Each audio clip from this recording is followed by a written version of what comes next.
아멘. 우리 하나님께 영광의 박수 올려드리겠습니다. 한 자동차 회사가 새 차를 구매한 사람들에게 새 차를 구매한 이유를 물어보고 순위를 이제 매겨 보았답니다. 3위는 이제 아이들이 성장해서 새 차를 샀다, 그렇게 답을 했고요. 2위는 이제 소득이 더 높아져서 새 차를 구입했다, 그렇게 답을 했습니다.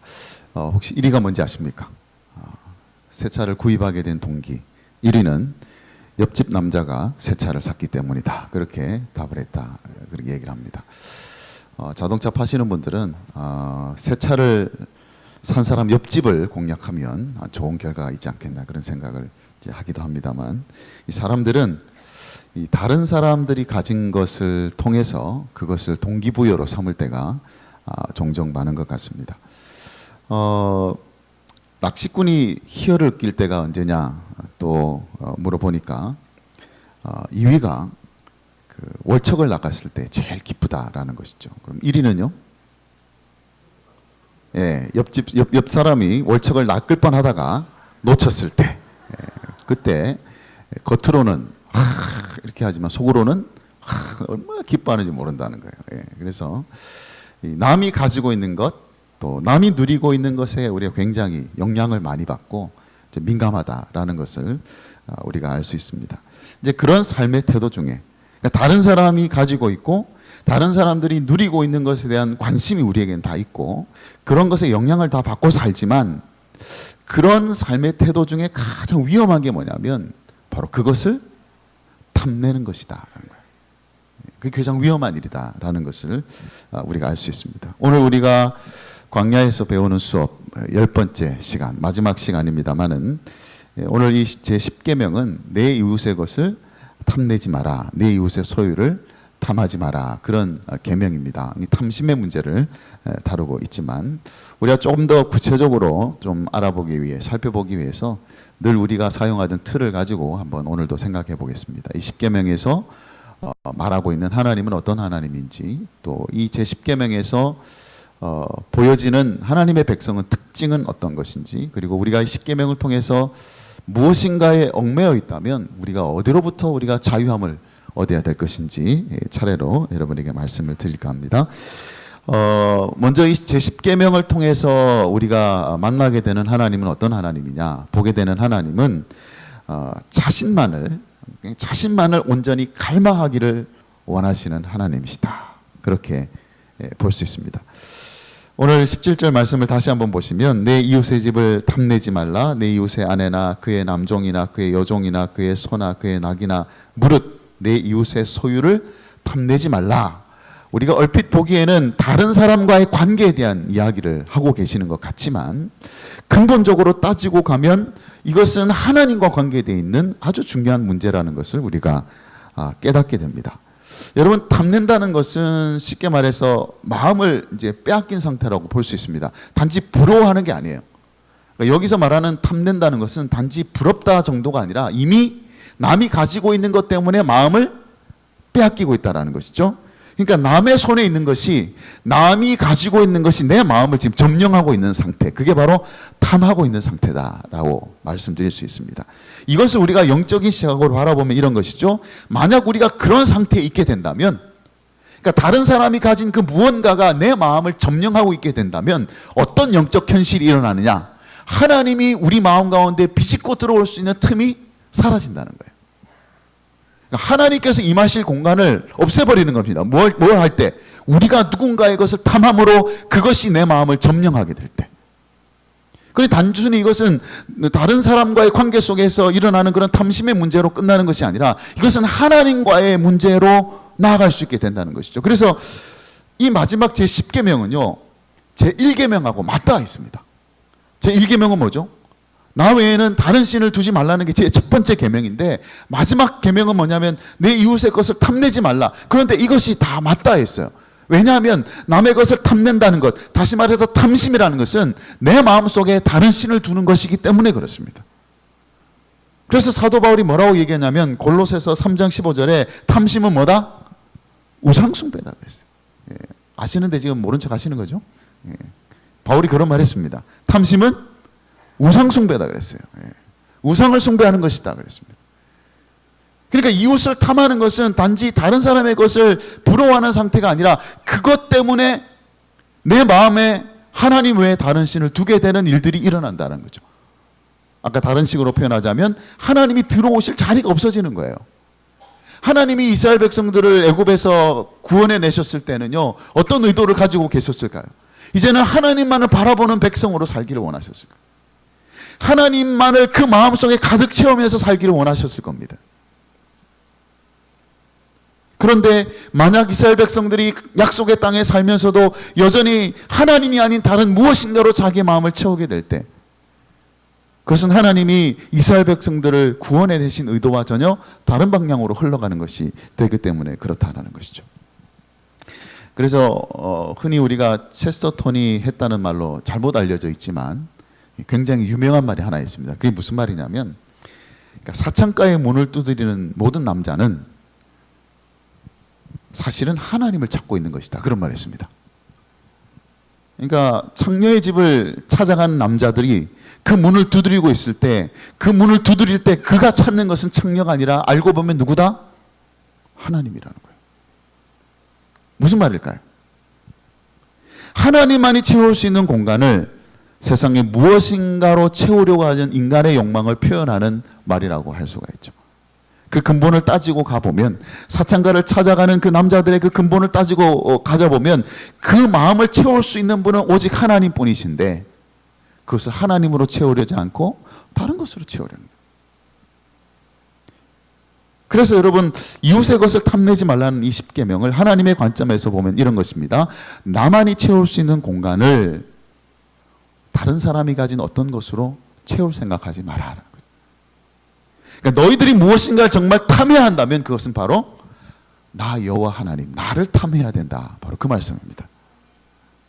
그래서 여기서 한번 소개해드리고 싶은 사람이 있는데, 제임스 스미스라는 분을 소개해 주고 싶습니다. 왜 이분을 소개하려고 하냐면, 이분이 우리의 욕망에 대해서 굉장히 독특한 관점으로 바라보고 있습니다.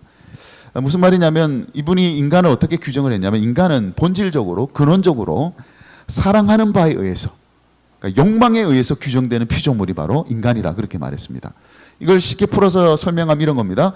그가 이제 기독교 교육에 대해서 설명을 하는데, 기독교 교육은 뭐냐? 지성을 훈련시키는 것이 기독교 교육이 아니라는 거예요. 그럼 무엇을 훈련시키는 것이 기독교 교육이냐? 욕망을 훈련시키는 것이 기독교 교육이다. 그렇게 말했습니다. 다른 말로 표현하면 사랑이죠, 사랑.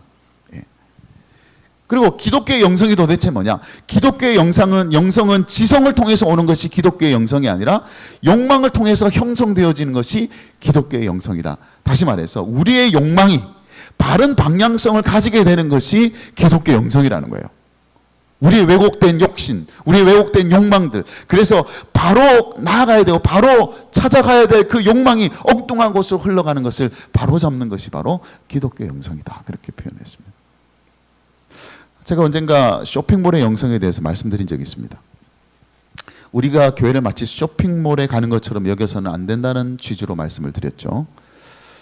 쇼핑몰에서 제공하는 서비스, 쇼핑몰에서 제공하는 그 제품을 선택하고 누리듯이 우리가 교회를 다녀서는 안 된다. 그렇게 말했습니다. 그것은 쇼핑몰의 영성이다. 마트의 영성이다. 그렇게 말씀드린 적이 있죠. 그런데 여러분, 이것을요, 이 제임스 스미스라는 분의 관점에서 보면요, 그 쇼핑몰에서 일어나는 바로 그 일이 어디에서 일어나야 되느냐면 교회에서 일어나야 돼요. 예배를 통해서 그 일이 일어나야 됩니다. 그러니까 쇼핑몰에서는 뭐가 가장 많이 일어날까요? 여러분, 쇼핑몰에서 가장 일어나는 게 뭐죠? 욕망이죠, 욕망. 저거 사고 싶다, 갖고 싶다. 그래서 여러분, 쇼핑몰에서 여러분을 가장 이렇게 지배하는 감정은 뭐냐면 욕망입니다. 욕망. 갖고 싶다, 사고 싶다. 돈이 없어서 그렇지. 그게 쇼핑몰에서 우리가 보게 되는 일인데, 바로 그런 일이 어디에서 일어나야 되느냐? 바로 이 현장에서 일어나야 된다는 거예요. 그래서 어떤 분은 그런 얘기를 합니다. 쇼핑몰은 이 시대의 또 다른 예배당이다. 그렇게 말합니다. 거기에도 제단이 있고요, 거기도 강대상이 있고요, 거기에도 만족이 있다는 거예요. 거기도 기쁨이 있다는 거예요. 거기도 평화가 있다는 거예요. 물건을 삶을 통해서. 내가 원하는 것을 구매함을 통해서 그런 것을 누릴 수 있다는 것이죠. 그래서 쇼핑몰은 자신의 탐심을 채울 수 있는 것으로 가득한 곳이다. 그래서 쇼핑몰도 전도를 한다는 거예요. 여러분 뭐 온갖 광고물들, 쿠폰 이런 거 그거 다 우리 교회가 나눠주는 전도제와 같이 전도하는 거예요. 전도하는 거예요. 여러분 TV가 왜 발명됐는지 아십니까? TV가 어떻게 해서 발명된지 아세요? 드라마나 스포츠나 뭐 이런 거 보기 위해서 TV가 만들어진 게 아니라 광고 보는 시간을 위해서 만들어졌다는 거예요. 우리가 그 사이사이 30초 동안 보는 그 광고 있잖아요. 그 광고를 통해서 사람들을 구매하려는 그런 목적을 가지고 TV가 발명됐다는 거예요. 그러니까 우리가 알고 있듯이 어떤 드라마에서 있는 그런 내용을 우리가 보면서 사이사이에 그냥 광고를 듣는 것이 아니라 그 광고를 우리에게 보여주기 위해서 드라마나 스포츠나 이런 걸 한다는 거예요. 그런데 바로 그런 쇼핑몰과 같은 그런 쇼핑몰이 타겟을 삼고 있는 게 뭘까요? 사람들의 욕망이잖아요. 욕망. 갖고 싶어하는 욕망이잖아요. 그것을 타겟으로 삼고 있는 것이 쇼핑몰이에요. 그런데 그 욕망의 문제를 누가 건드려야 되냐? 쇼핑몰이 건드려야 되는 게 아니라 바로 이 예배가 건드릴 수 있어야 된다. 그런 뜻입니다. 이 예배를 통해서 우리가 이 욕망의 방향을 바로잡아야 돼요. 바로 하나님을 욕망하는 거예요. 하나님을 탐하는 것입니다. 그래서 왜 여러분 우리가 이 시대에 왜 교회가 이 어려운 상황에 처해 있느냐? 그것은 이렇게 설명할 수 있습니다. 교회가 하나님을 욕망하는 공동체로 세워지고 있는 것이 아니라 교회가 쇼핑몰이 고객에게 욕망을 채워주는 방식으로 운영되고 있기 때문에 문제라는 거예요. 교회는 그렇게 운영되어야 되는 것이 아니라 하나님만을 욕망하는 곳으로 세워져야 돼요. 그런데 교회는 그런 일을 하지 않고 어떤 일을 하고 있다? 그냥 교회에 나오는 사람들의 욕망을 채워주는 방식으로 교회가 세워지고 있기 때문에 이 시대 교회가 문제가 일어난다는 거예요.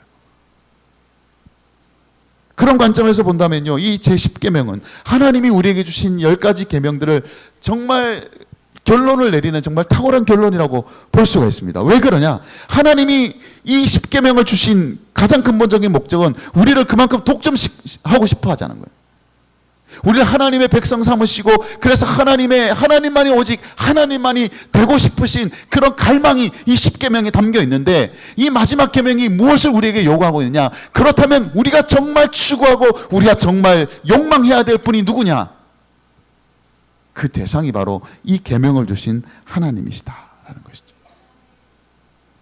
그래서 그냥 겉으로 보면 단지 누군가의 것을 탐하는 문제로 보이지만 알고 보면 우리가 정말 탐해야 될 것을 탐하고 있느냐, 우리가 정말 욕망해야 될 것을 욕망하고 있느냐를 오늘 이 10계명에서 볼 수가 있습니다.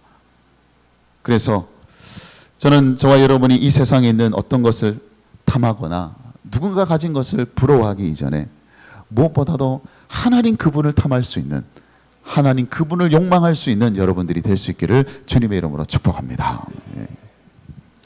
두 번째로 이 10계명에서 말하는 하나님의 백성의 특징은 뭘까 한번 생각해 봅시다. 그것은 한마디로 말씀드리면 자족하는 마음입니다. 자족하는 마음. 여러분 이웃의 소유를 탐내는 이유 중에 하나가 뭐냐면 자신만의 것으로는 만족하지 않기 때문에 그래요. 자기의 것에 만족하는 사람은요 다른 사람의 것이 눈에 안 들어옵니다. 뭔가 자기 안에 뭔가 불만족이 있으면요 남들이 가진 무엇인가가 내 눈에 들어오기 시작하고 그것이 내 마음속에 들어오게 된다는 것이죠. 알고 보면 하나님께서 구원하신 이스라엘 백성들은 약속의 땅에서 어떻게 살아야 되느냐? 약속의 땅에서 물론 열심히 일하면서 살아야 되겠죠. 그러나 그들이 약속의 땅에서 살아가는 방식은 뭐냐면 하나님이 주시는 은혜로 사는 거예요. 그곳에서 그들이 살아갈 수 있는 이유는 하나님이 은혜를 주시기 때문에 사는 겁니다. 그러니 여러분 그런 관점에서 약속의 땅에서 산다면요 남을 볼 필요가 없죠. 내가 사는 것은 하나님 은혜 때문에 사는 건데 왜 내가 남을 바라보게 됩니까? 남의 집을 볼 이유도 없고요. 남의 아내를 볼 이유도 없고요. 남의 낙이나 남의 소를 볼 이유가 전혀 없습니다. 왜냐하면 내가 이 땅에서 살아가는 방식은 내가 하나님의 백성으로서 하나님이 주시는 은혜로만 살아갈 수 있는 곳이니까. 그래서 그들은 하나님이 주시는 은혜로 만족하면서 살아야 했다라는 것입니다. 알고 보면 이 만족이라는 것은요 소유의 많고 적음에 달려있는 것이 아니다라는 것을 우리가 알 수 있습니다. 시각의 문제입니다. 시각의 문제. 그 대표적인 예가 바로 아합 왕이에요. 아합 왕. 여러분 잘 아시는 이 아합 왕이 어느 날 나봇이라는 사람이 가지고 있는 그 포도원이 눈에 들어오기 시작했습니다. 여러분, 이 왕이 포도원이 없었겠습니까? 그보다도 더한 것을 가지고 있는 사람이 왕이잖아요. 그런데 이 왕이 나봇이라는 사람의 포도원을 탐내기 시작한 겁니다. 그래서 나한테 팔아라 그랬어요. 내가 더 좋은 땅 주겠다 그랬어요. 그런데 나봇이 뭐라고 대답을 합니까? 이 땅은 조상 때부터 내려온 것이기 때문에 절대 팔 수가 없습니다. 근데 여러분, 그때 이 아합 왕이 어떻게 했는지 아십니까? 여러분, 그 내용을 보면 참 흥미롭습니다. 열왕기상 21장 4절 말씀 한번 보겠습니다. 열왕기상 21장 4절 말씀. 이스라엘 사람 나봇이 아합에게 대답하여 이르기를 내 조상의 유산을 왕께 줄 수 없다 하므로 아합이 근심하고 답답하여 왕궁으로 돌아와 침상에 누워 얼굴을 돌리고 식사를 아니하니. 그랬습니다. 예. 신기하지 않습니까? 저는 이 말씀을 읽을 때마다 참 신기하다. 그렇게 많은 것을 가진 사람이 다른 사람이 가지고 있는 것을 가지지 못해서 입을 뒤집어 쓰고 밥도 안 먹고 그냥 누워 있는 겁니다. 예. 그게 인간의 만족이에요. 인간의 만족. 인간의 만족은 많이 가졌다고 해서 그게 다 채워지는 게 아니라 자족하는 마음이 없으면요, 자꾸 나보다 못한 사람이 가진 것에도 마음을 쓰게 되는 거예요. 그래서 진정한 만족은 우리가 얼마나 많이 가지고 있느냐에 따라 결정되는 것이 아니라 이미 우리가 가지고 있는 것을 어떻게 생각하고 있느냐에 따라 결정되는 거예요. 내가 어느 정도 가지고 있으면 내가 만족할 수 있는 게 아니라 내가 이미 가지고 있는 것을 무엇으로 생각하느냐가 우리의 만족도를 결정한다는 거예요. 그러니까 우리가 가지고 있는 것이 무엇이든지 그것이 하나님이 내게 주신 은혜라고 생각하는 사람은요, 만족이 있습니다. 정말이에요. 그러니까 여러분이 지금 있는 게 있고 없는 게 있을 거 아니에요. 그런데 여러분이 가지고 있는 그것 속에서 하나님의 은혜를 보는 사람은요, 만족이 있다는 거예요. 그래서 십계명에서 말하는 하나님의 백성의 가장 중요한 특징은 자족하는 것이다라는 거예요. 자신의 삶의 만족도가 남이 가진 것을 통해서 평가가 되는 것이 아니라 하나님이 주신 은혜로 평가하는 것이 바로 하나님의 백성의 특징이다. 굉장히 중요한 이야기입니다. 여러분 아마 SNS를 많이 하실 텐데, 페이스북도 하시고 뭐 카카오톡도 하시고 이렇게 하실 텐데, 여러분 중에 만일 어떤 친구 한 사람이 그 페이스북에다가 새로 구입한 멋진 스포츠카를 탁 사진을 올려놓고 또 요트를 타고 즐기는 사진을 탁 올려놓고 아주 고급 레스토랑에서 음식을 먹는 사진을 탁 올려놓고 아주 잘 나가고 있는 자식들 사진을 페이스북에 탁 올려놓고 그렇게 하면 여러분의 반응은 어떻습니까? 만약에 여러분의 친구가 그런 것들을 올려놓는다면 여러분의 반응은 어떠할 것 같습니까? 1번, 와 멋지다, 잘된 일이네, 이렇게 댓글을 단다. 2번, 저게 나라면 얼마나 좋을까, 부러워한다. 3번, 대체 언제까지 저렇게 자랑질을 할 생각인지 모르겠네, 짜증을 낸다. 4번, 왜 나에겐 저런 일이 일어나지 않는 거지, 정말 열받네, 진짜 열받는다. 5번, 친구 목록에서 그 친구를 삭제해버린다. 몇 번? 혹시 1번 있으십니까? 1번. 그런 거 보시면서 야 정말 잘된 일이네, 야 축하해주고 축복해주고. 5번일 경우가 굉장히 많을 것 같은데, 내가 저 꼴을 보느니 차라리 내가 삭제한다 뭐 이렇게. 그러니까 오늘 이 십계명에서 말씀하고 있는 거, 누군가의 것을 자꾸 탐한다는 거, 누군가의 것을 보고 자꾸 이렇게 그 마음을 둔다는 것이 사실은 우리가 자족하는 마음을 갖지 않으면 그렇게 될 수밖에 없습니다. 그런데 그렇기 때문에 우리는 자족하는 것을 배워야 한다라는 것을 사도 바울이 우리에게 말씀해 주고 있는데, 빌립보서 4장 11절에서 13절 말씀, 이 말씀은 우리가 한번 같이 읽어볼까요? 빌립보서 4장 11절에서 13절 말씀. 내가 궁핍함으로 말하는 것이 아니니라, 어떠한 형편에든지 나는 자족하기를 배웠노니 나는 비천에 처할 줄도 알고 풍부에 처할 줄도 알아. 모든 일 곧 배부름과 배고픔과 풍부와 궁핍에도 처할 줄을 아는 일체의 비결을 배웠노라. 내게 능력 주시는 자 안에서 내가 모든 것을 할 수 있느니라. 아멘. 굉장히 중요한 말씀이죠. 지금 내가 비천한 상황에도 있어 봤고 풍부한 상황에도 내가 있어 보기도 했지만 그것이 나의 만족을 결정하지 않았다라고 이야기하는 것이죠. 그 이유는 뭐냐면 내가 어떤 형편에 있든지 간에 내게 능력 주시는 분이 계시기 때문이다, 그렇게 말합니다. 예. 그러니까 이런 자족을 배운 바울에게 있어서는 다른 사람들이 눈에 들어올 리가 없죠. 다른 사역자들이 눈에 들어올 리가 없습니다. 다른 사역자들은 지원도 많이 받고 후원도 많이 받아서 그렇게 사역에도 매진할 수 있는데 나는 왜 이렇게 텐트를 만들어 가면서 복음을 전해야 되는가? 그렇게 다른 사람을 바라보면서 푸념을 늘어놓지 않았습니다. 다른 사람들은 건강하게 안전하게 복음도 잘 전하는데 나는 왜 복음을 전하기만 하면 감옥에 들어가야 되고 이런 고초를 겪어야 되는가? 다른 사람들이 눈에 들어오지 않았어요. 왜 그랬을까요? 이미 자기가 누리고 있는 것, 이미 자기가 사역하고 있는 모든 시간들, 모든 순간들은 예수 그리스도께서 주시는 그 능력으로 일어나는 일이니까 자기에게 일어나는 모든 일들을 자기에게 능력 주시는 그분의 관점에서 바라보게 되니까 자기 안에 뭐가 있느냐? 만족이 있는 거예요. 만족이 있는 거예요. 예. 얼마든지 다른 사람과 비교하면서 실망할 수 있는데 그렇지 않을 수 있는 이유는 뭐냐면 그런 것에 자신의 눈을 돌린 것이 아니라 바로 내게 능력 주시는 자 예수 그리스도 그분께서 주시는 것에 집중하니까 자족하는 거예요. 그래서 그것을 배웠다 그렇게 말하고 있습니다. 그러므로 오늘 우리가 정말 하나님의 백성으로 이 땅을 살아간다면 무엇보다도 배워야 할 것은 뭐냐면 자족하는 것을 배워야 됩니다.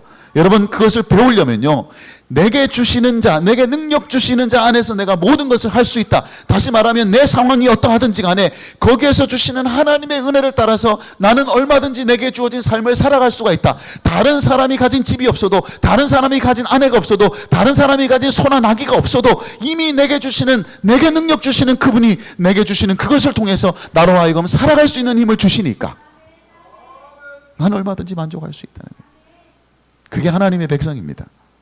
그러니 이 십계명은 그런 하나님의 백성을 우리에게 보여준다 할 수가 있겠죠. 오히려 우리는 감사하며 살아가게 될 것입니다. 저는 여러분들이 이 십계명을 자족을 배우는 도전의 말씀으로 받아들일 수 있기를 바랍니다. 이미 주신 것을 하나님의 은혜로 감사하면서 그렇게 오늘을 만족하며 살아가는 여러분 되시기를 주님의 이름으로 축복합니다. 아멘. 마지막으로 우리 십계명에서 말하는 자유는 아무래도 우리 안에 있는 탐심과 관계가 있겠죠. 그 탐심의 핵심은 소유입니다. 소유. 탐심이라는 것은 내가 가지지 못한 것을 가지고 싶어하는 것, 그런 욕망이죠.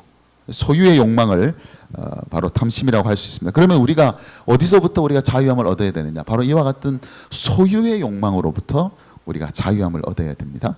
여러분 하나님이 이스라엘 백성들을 약속의 땅으로 인도하실 때에는요. 그곳에서 아주 풍성한 삶을 누리기를 원하셨어요. 거기서 지지리도 뭐 못 살게 하기 위해서 거기서 보내신 게 아니에요. 풍성한 것을 누리게 하기 위해서 보내셨죠. 애굽에서는 상상할 수 없는 풍성함을 그곳에서 맛볼 수 있도록. 그래서 이스라엘 백성들에게 그곳은요. 젖과 꿀이 흐르는 땅이에요. 그런데 하나님이 이스라엘 백성들에게 원하셨던 행복은 그들이 약속의 땅에 들어가서 소유하는, 다시 말하면 약속의 땅을 소유하는 것으로 행복해지기를 원하신 것은 아니었다라는 것을 우리가 알아야 됩니다. 그러니까 이스라엘 백성들이 가나안에 들어갔을 때 야 이제 우리가 이 약속의 땅에서 가질 수 있는 게 많아졌다. 그것 때문에 행복해하라고 그곳에 보낸 것이 아니라 그곳에서 하나님의 백성으로 사는 것으로 인하여 행복을 누릴 수 있도록. 애굽에서는 바로 왕의 노예로서 살았지만은 약속의 땅에서는 전능하신 사랑으로 가득하신 하나님의 백성으로 사는 것에서 행복을 누리기를 원하셨다. 그러니까 약속의 땅을 소유함으로 행복해지기를 원하신 것이 아니라 약속의 땅에 사는 하나님의 백성이라는 존재 때문에 행복해지기를 원하셨다는 거예요. 이 점이 굉장히 중요합니다. 이스라엘 백성들은 그들의 역사 속에서 이 존재의 행복이 아니라 소유의 행복 때문에 잘못된 길을 걸어간 사람들이에요. 소유의 행복을 계속 추구했어요. 그래서 자꾸 우상을 숭배했죠. 많이 가지면 많이 가질수록 행복하다고 생각했고 그렇게 많이 가지려면 뭐가 많아야 되냐면 신들이 많아야 돼요. 신들이 많으면 많을수록 가질 수 있는 것이 많아지는 겁니다.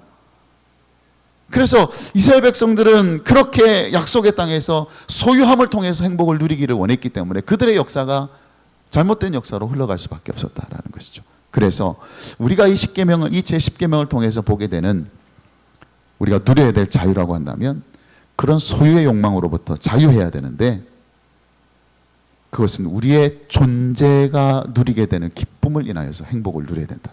그래야만 자유할 수 있습니다.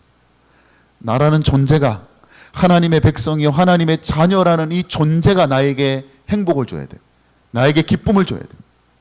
그렇게 될 때 우리는 비로소 어디서 해방될 수 있느냐? 남이 가진 것으로부터 해방될 수 있습니다. 어느 공원에 노신사 한 명이 따뜻한 햇살을 맞으면서 벤치에 앉아서 책을 읽고 있었습니다. 그런데 그 옆에 어떤 아가씨가 와서 역시 앉아서 이제 책을 읽기 시작했죠.